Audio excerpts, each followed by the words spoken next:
Hi guys, it's Nick from Embrosa, and today I want to give answer on the question, what if your reseller doesn't give you the input for the dynamic fields? Right now I'm in the dynamic fields and I can click here on add dynamic field. Here I can fill in the name, select if I use it in the onboarder or not, the field type and the fallback value.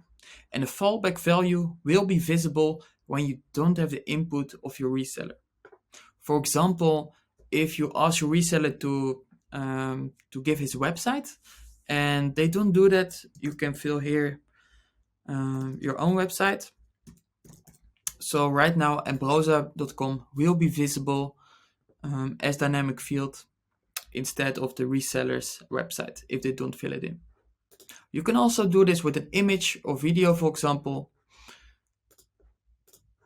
So you can select a general image.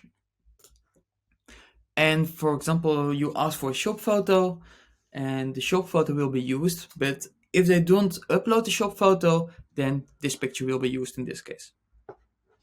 To make sure you get the input of your reseller, you can select here use in onboarder.